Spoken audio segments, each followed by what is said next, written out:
오늘 시편 25편 15절에서 22절 말씀 가지고 매듭을 푸시는 하나님의 손이라는 제목의 하나님 말씀을 우리 성도님들과 함께 나누도록 하겠습니다. 우리 옆에 있는 분들과 인사하겠습니다. 이번 한 주도 수고 많으셨습니다. 네. 이 금요일 밤에 하루의 수고를 마치고 오신 우리 사랑하는 성도님들에게 저는 드릴 수 있는 게 없지만 하나님께서 우리 성도님들의 마음에 평안을 주시고 영육의 강건함을 더하여 주시는 복된 시간 되시길 진심으로 축복합니다.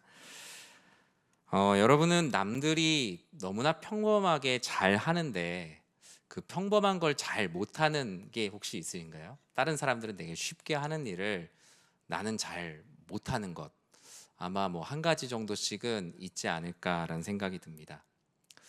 저는 이렇게 어디 가면 그 손이 예쁘단 말을 많이 들어요. 네, 손을 보면 이게 좀 그래서 어디서 사실 손을 잘 안 보여줘요. 왜냐면 저 고생도 하나도 안 하고 자란 것 같다. 그 얘기 되게 듣기 싫어하거든요. 고생을 엄청 많이 했거든요. 근데 이 손이 이상하게 고생을 했는데 너무 제가 봐도 좀 고와요. 네, 손이. 그런데 이 손이 가늘고 긴데 제가 하지 못하는 게 있어요. 제가 매듭을 못 풉니다. 잘 매여져 있는 매듭을 못 풀어요. 왜냐하면 이 손톱보다 손톱 밖에 손가락이 더 길어서 잘 집어지지가 않아요. 그래서 저는 매듭을 묶을 때 항상 살살 묶어둡니다. 제가 못 풀기 때문이에요. 제가 나중에 다시 풀 수가 없기 때문에 엉킨 실타래를 잘 풀지 못하고 탁자나 바닥에 있는 동전을 줍지 못합니다. 동전을 이렇게 주우려면 몇 번을 해야 동전을 주워서 그냥 이렇게 딱 붙여갖고 이렇게 동전을 집습니다. 누구나 되게 쉽게 되는 것 같은데 잘 되지 않으니까 이게 어릴 때 되게 스트레스였거든요. 성장하면은 잘 될 줄 알았는데 성장해도 여전히 잘 안 돼서 제 아내가 비닐 매듭을 항상 이렇게 풀어줍니다. 저는 그게 잘 안 되니까 억지로 그냥 비닐을 받으면 항상 찢어버리는 그런 습관이 있었죠. 이런 문제들은 그냥 불편하면 되는 일이에요. 그런데 우리의 인생에 생기는 고난과 어려움들, 내가 살살 고난을 매듭져야지라고 해서 살살 맺이나요? 정말 꽉 묶은 것처럼 틈 하나도 없이 우리의 삶에 매듭이 꽉 지어지는 고난과 같은 일들이 얼마나 많습니까? 내가 풀려고 하면 할수록 더 복잡하게 꼬이고 정말 풀 수 있는 틈 하나 없는 우리들의 삶의 문제들이 참 많이 있습니다. 저의 이 뭉툭한 손가락 끝처럼 아무리 내 능력으로 그 매듭을 풀어보려고 해도 풀어지지 않는 여러 가지 문제들, 어쩌면 기도의 자리에 나오는 것, 내가 하나님께 기도하는 것도 이렇게 풀어지지 않은 수많은 일들, 뭐 경제적인 문제든 자녀 또는 부모님과의 갈등이든 직장에서의 압박이나 관계, 앞으로의 인생에 대한 많은 문제들이 우리가 풀 수 없는 매듭처럼 몇 번씩 매어 있는 문제들이 얼마나 많이 있습니까? 성경은 이런 것들을 풀 수 없는 매듭 또는 그물에 걸린 새, 올무에 걸린 짐승처럼 이런 문제들이 울부짖는다라고 성경 곳곳에서 이야기하고 있습니다. 사람들이 이런 엉킨 매듭 앞에서 하는 가장 큰 행동은 자신의 신세를 한탄하는 것입니다. 큰 한숨을 짓거나 도대체 이거 누가 이렇게 해놨는지 문제를 일으킨 사람들을 찾는데 혈안이 됩니다. 내 인생은 왜 이렇게 풀리지 않는 매듭이 많냐고 매듭을 붙들고 신세를 한탄하는 것에 우리 죄인들은 너무나 익숙하기 때문입니다. 그러나 오늘 본문의 다윗은 이런 인생의 단단한 매듭, 엉킨 실타래를 붙들고 신세를 한탄하지 않습니다. 왜냐하면 누가 봐도 복잡한 이 매듭과 엉킨 실타래를 풀 수 있는 분을 알고 있기 때문이에요. 그리고 그의 인생 가운데 젊을 때, 그가 연약하고 부족할 때도 하나님께서 그 모든 것을 계속 풀어주셨던 은혜로운 경험들이 그의 인생에 계속 쌓여왔기 때문입니다. 다윗은 그저 모든 인생줄 실타래의 주인이신 하나님을 향해 늘 기도를 드렸고, 그런 기도들은 우리의 시편, 사무엘상하, 역대상하 수곳에 수많은 곳에 말씀으로 남게 되었습니다. 우리가 읽은 오늘 본문 시편 25편은 어쩌면 다윗이 좀 어버이의 때에 가까운 인생의 황혼기에 하나님께 드린 시입니다. 그중 15절에서 22절은 기도의 후반부고 결론이에요. 그는 여러 가지 일들로 인해 매우 힘든 시간을 보내고 있었습니다. 다윗의 이런 삶을 독일의 신학자였고 목회자였던 보네퍼는 다윗의 이런 인생의 황혼기의 삶을 대항적 삶이라고 표현했어요. 저항하고는 조금 다른 의미로 이제 보네퍼는 설교하는데, 대항이란 외부의 공격에도 저항해야 되고 내면의 공격과도 저항해야 되는 안과 밖으로 싸우는 그리스도인의 삶을 이 보네퍼는 대항적 삶이라고 말했거든요. 아무래도 보네퍼는 당시에 히틀러를 추앙하는 이제 신루터주의자들 또는 나치를 신봉하는 교회와도 싸워야 했고, 또 자신의 내면의 문제들, 자신의 교회 공동체 안에서의 분열과도 싸우는 대항적 삶을 살면서 다윗 역시 그런 대항적 삶에 노출되어 있었다라고 설교를 했습니다. 이 다윗은 외부로는 자신을 해하려는 대적들의 물리적인 공격에 대항해야 했고, 내부로는 내면의 죄책감 그리고 우울함, 외로움과 저항하는 이중고를 겪고 있었다라고 시편 25편의 배경은 말하고 있어요. 젊은 시절의 죄와도 싸우고, 그리고 현재의 대적과 싸움 사이에서 중첩된 고난을 겪고 있는 것이죠. 이런 이중고 속에서 다윗은 과연 어떤 선택을 했을까? 우리가 잘 알고 있는 여러 다윗의 기도가 바로 그런 기도입니다.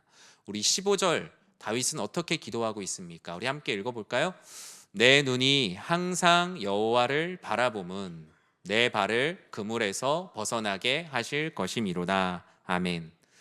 내가 주님을 바라봅니다. 왜냐하면 하나님은 언제나 내 발을 그물에서 벗어나게 하셨기 때문이고 앞으로도 그렇게 하실 것이기 때문이라는 확신이 있기 때문입니다. 다윗에게 있어서 모든 문제의 매듭을 푸시는 하나님, 그 하나님은 다윗에게 말씀합니다. 너의 인생에 발에 걸려있는 그물을 보기보다 그 그물을 푸시는 분, 그 주님의 얼굴을 바라보는 그 기도를 올려드리라고 말씀을 합니다. 우리는 삶에 고난과 어려움이 생기면 그 고난과 어려움 자체를 묵상하기에 십상입니다. 그러나 우리는 그물을 푸는 분, 우리의 올무를 풀어주실 수 있는 분, 우리의 매듭을 푸시는 하나님의 손을 바라봐야 합니다. 그것이 바로 신앙입니다. 성경은 내 눈이 여호와를 바라봅니다. 그리고 그 앞에 항상 이란 히브리어 타미드란 말을 쓰고 있어요. 고통 중에 있는 다윗은 주님을 바라보는데 항상 바라봅니다. 하나님이 필요할 때만 단순히 한 번 바라보는 그런 바라봄 말고, 하나님을 바라보면서도 세상을 바라보는 그런 이중적인 바라봄 말고요. 우리는 놀랍게도 그게 됩니다. 하나님을 보면서도 세상을 바라보는 그 놀라운 일을 인간은 할 수가 있어요. 그 가운데서 필요한 때에 그곳에 더 가중치를 두고 바라볼 뿐이지요. 항상 바라본다는 이 말의 이 항상이라는 단어는, 이 유대인들에게 항상이라는 단어는 이 상번제라는 개념을 여러분 이해를 하셔야 됩니다. 상번제, 매일 일상에서 드리는 번제, 지금으로 얘기하면 아침 저녁으로 기도하고 일상이 예배가 되는 그런 모든 삶을 성경에서는 상번제라는 표현을 쓰고 있습니다. 상번제는 구약에 보면 아침과 저녁으로 하나님께 날마다 제사를 올려드리는 일상의 예배를 상번제라고 말했어요. 유대인들에게 하나님을 항상 바라본다라는 표현은 항상 하나님께 아침과 저녁으로 기도하며 하나님의 뜻을 구한다라는 의미를 갖고 있죠. 이스라엘 백성들은 광야의 회막 그리고 예루살렘 성전에서 매일 아침 저녁마다 거르지 않고 하나님께 거룩한 제사를 올려드렸어요. 한 마리는 아침에, 한 마리는 해질녘 저녁에 해질 때마다 고운 과로와 기름과 포도주를 1년 되고 흠없는 어린 양에 부어서 드렸어요. 다윗은 기도해요. 내 눈이 항상 여호와를 바라봅니다. 내 시선이 하나님께 아침과 저녁으로 하나님을 예배하오니 나의 기도를 들어주십시오. 이 의미는 어떤 고난과 상황이 겹치든 나의 주인 되시는 주님을 바라보며 기도하겠다라는 다윗의 다짐이요 결단인 것입니다. 다른 것을 바라볼 수도 있는데 왜 주님께 시선을 고정했을까? 출애굽기 24장 42절에 항상 하나님을 만나는 이들에게 이렇게 약속하셨기 때문이에요. 같이 한번 읽어볼까요?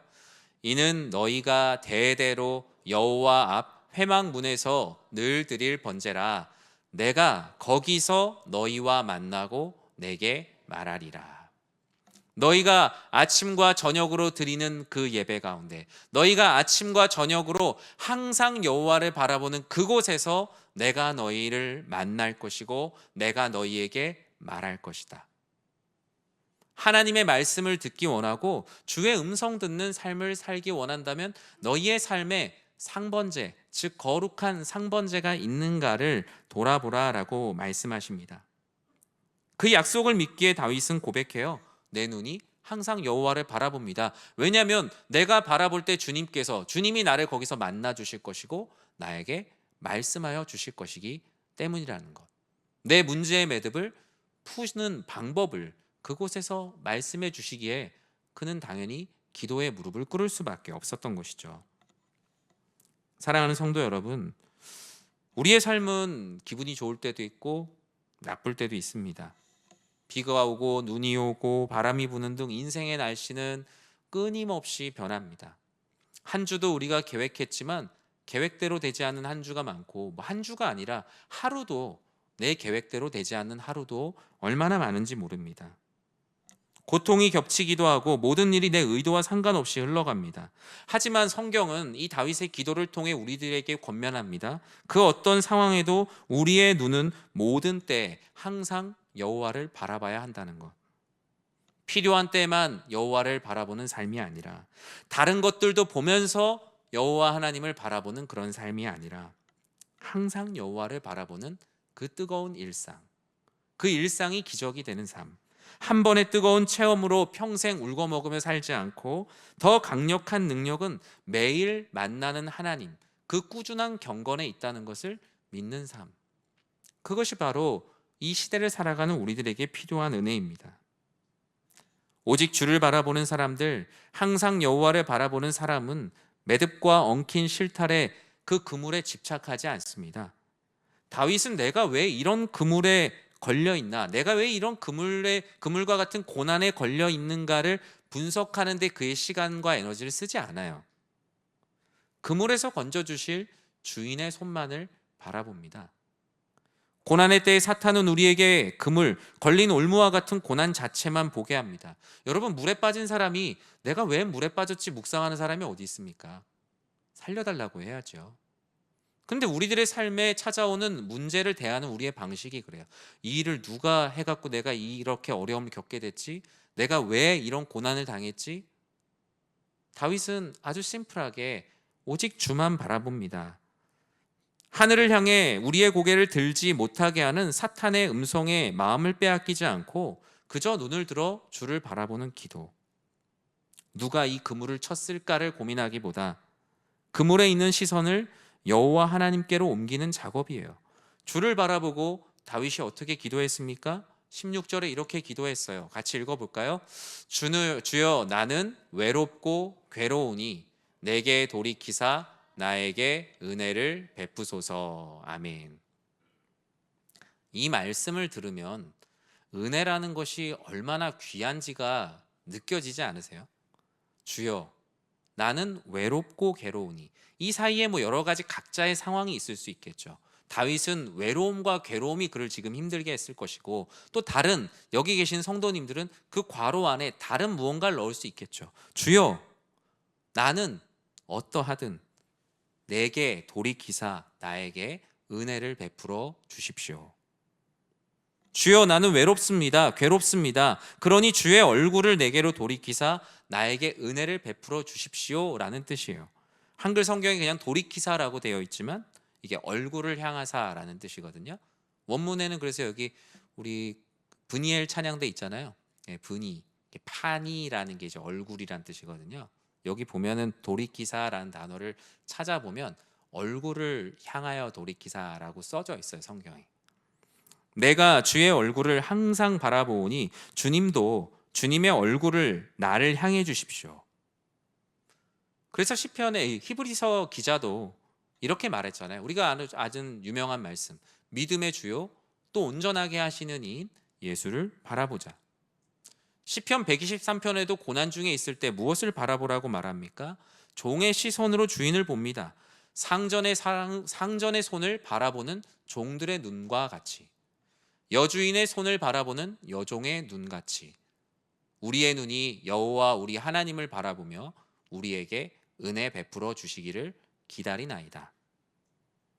전 우리 사랑하는 성도님들의 시선을 사로잡고 있는 그물과 올무와 같은 여러 가지 문제들로부터 그 매듭을 푸시는 하나님의 손을 바라보는 그런 신앙으로 살아가시길 주님의 이름으로 간절히 축원합니다.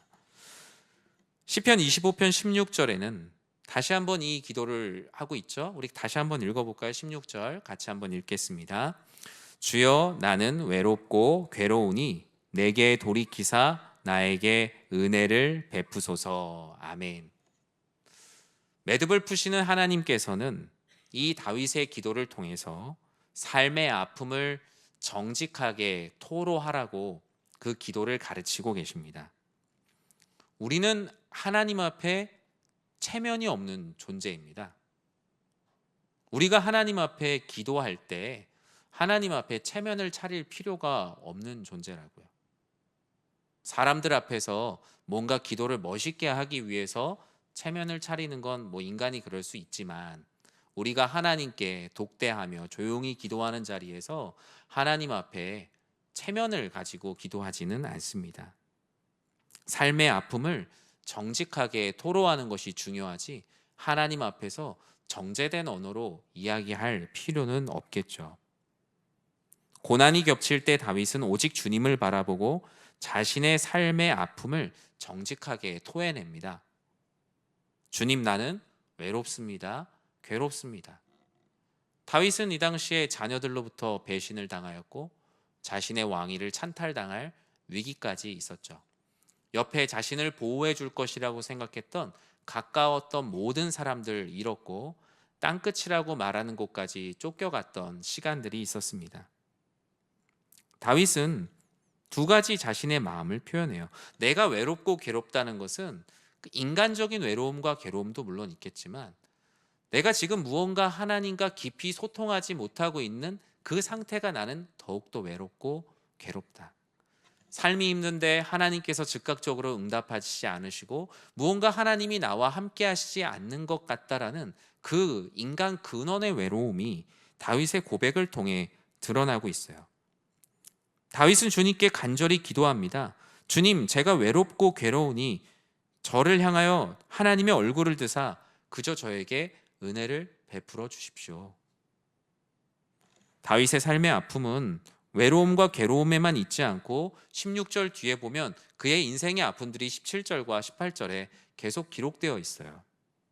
먼저 마음에 지금 근심이 너무나 많다라고 말해요. 원수가 다윗의 마음에 매일매일 고통을 더하니, 다윗을 대적하는 이들이 이 다윗의 마음에 매일매일 고통을 쌓아가니 이 근심이 많을 수밖에 없지 않겠습니까? 이 히브리어 단어가 되게 재밌어요.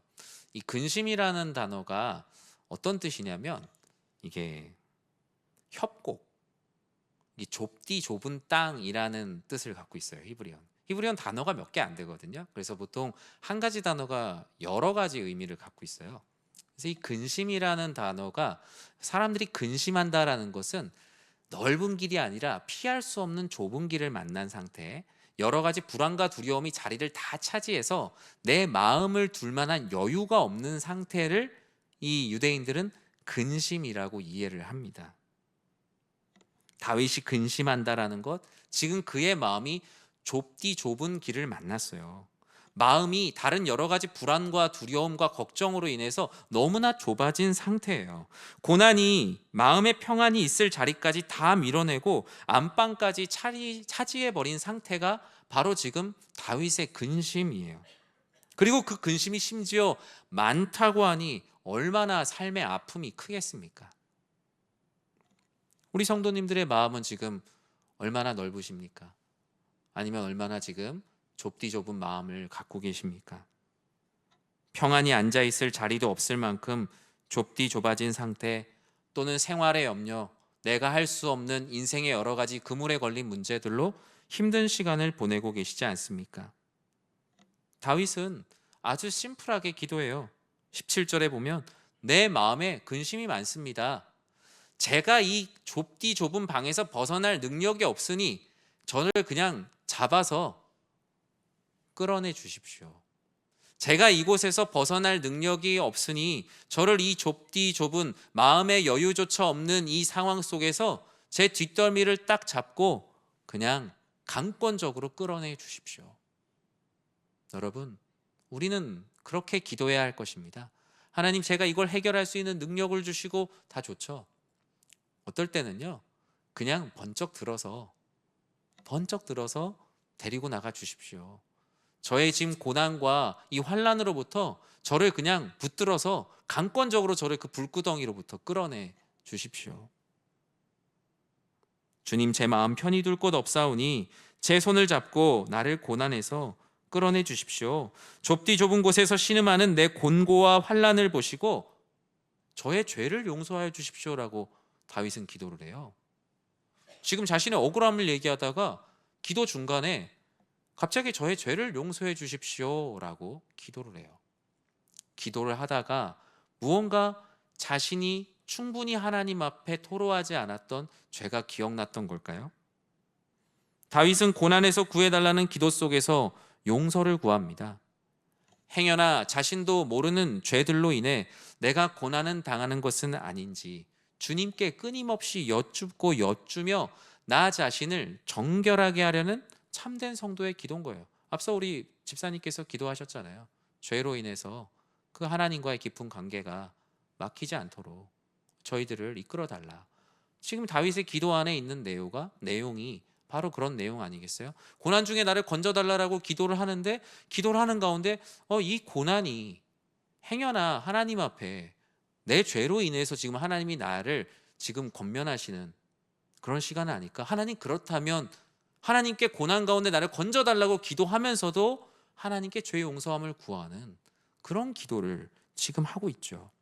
이것은 외워서 하는 기도가 아니기에 그의 마음으로 진실함으로 드리는 기도기에 기도 안에서도 여러 풍랑들이 막 함께 있는 거예요.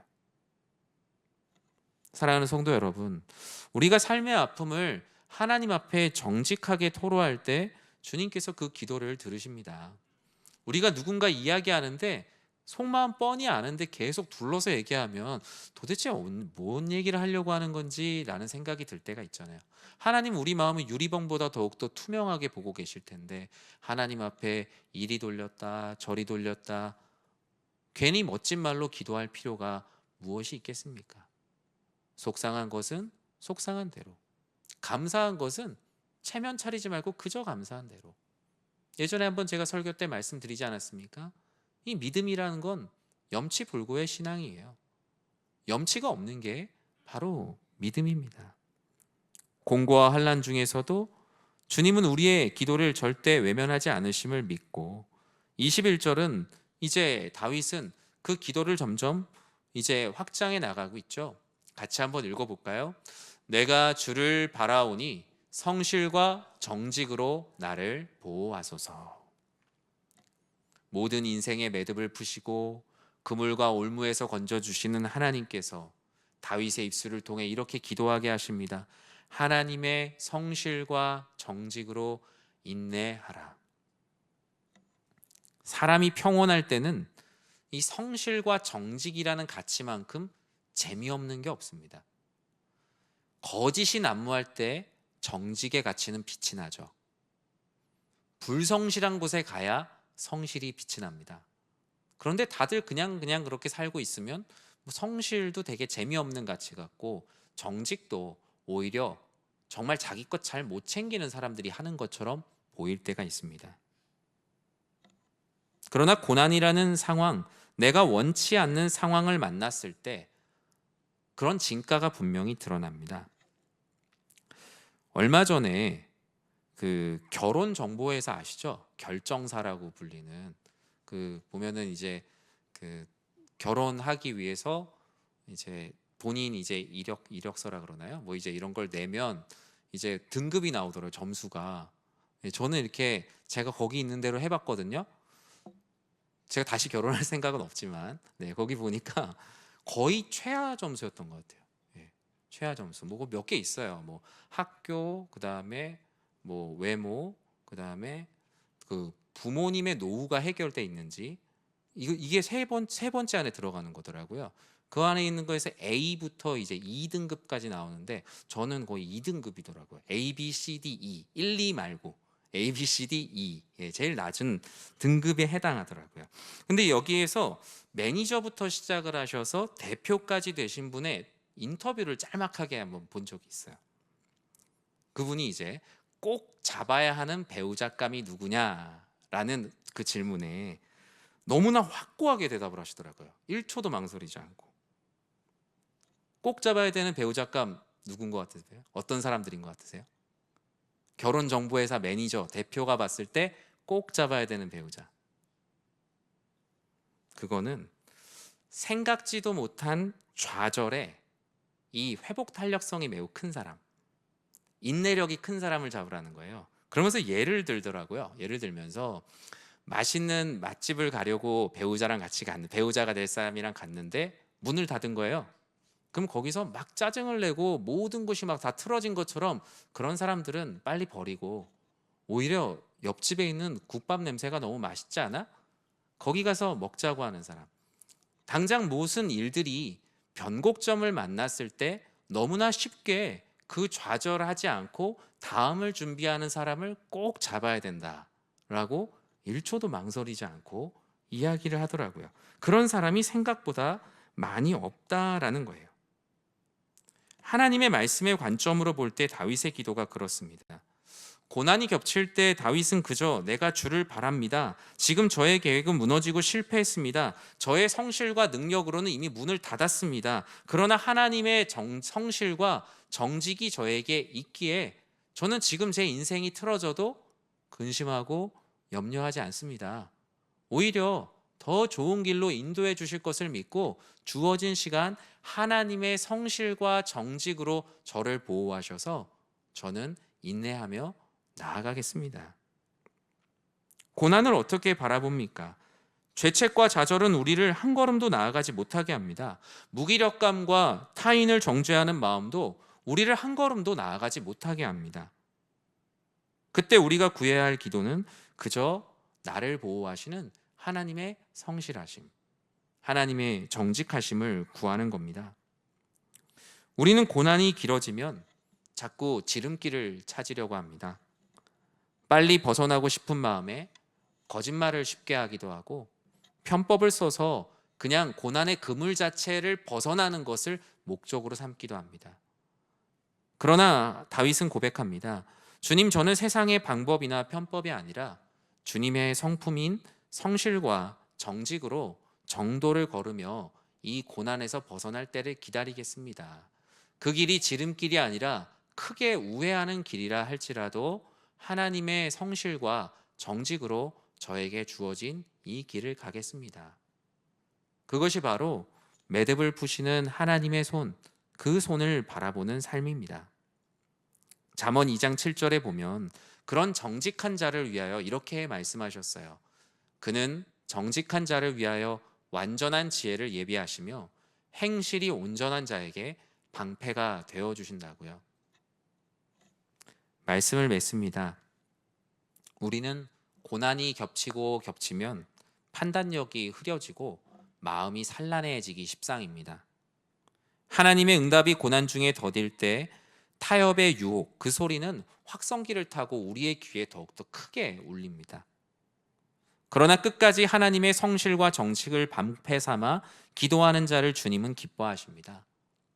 다윗은 자신뿐만 아니라 자신이 속한 이스라엘 공동체 모두를 위해서 기도를 하며 마칩니다. 다윗의 기도는 분명 나의 고통에서부터 시작됐지만 마지막에는 나를 구원하시는 하나님의 은혜를 경험하면서 이거 나 혼자 경험할 게 아니라 우리 백성들 모두가 이런 은혜를 받기를 바란다며 이 시편의 기도를 마칩니다. 오늘 금요 기도에도 그런 시간이 되길 기도합니다. 우리 개인의 기도로 모이신 분도 있고 또 교회 공동체를 위해서 나라와 민족을 위해서 기도하시는 분들도 있을 텐데 우리 개인의 기도로 끝나는 것이 아니라 서로가 서로를 채워주는 그런 은혜로운 기도. 한 사람이 정직하게 엎드릴 때 그 기도의 불씨는 바람을 타고 가정으로, 교회로, 나라와 민족으로 서로에게 아름답게 번져가는 겁니다. 근심으로 인해 좁아진 마음이 넓은 은혜로 채워지는 겁니다. 오늘 이 기도회 때 주님께 그렇게 기도하십시오. 나의 외로움, 괴로움, 속상함을 정직하게 고백하십시오. 인생의 매듭은 내 능력으로 풀어가는 것이 아니라 하나님의 성실과 정직으로 풀어가는 것입니다. 그렇게 주의 성실하심을 끝까지 기다린다면 우리는 모두 다 기쁨의 아침을 맞게 될 겁니다. 우리 사랑하는 성도님들의 삶이 다 그런 삶이 되시길 주님의 이름으로 간절히 축원합니다.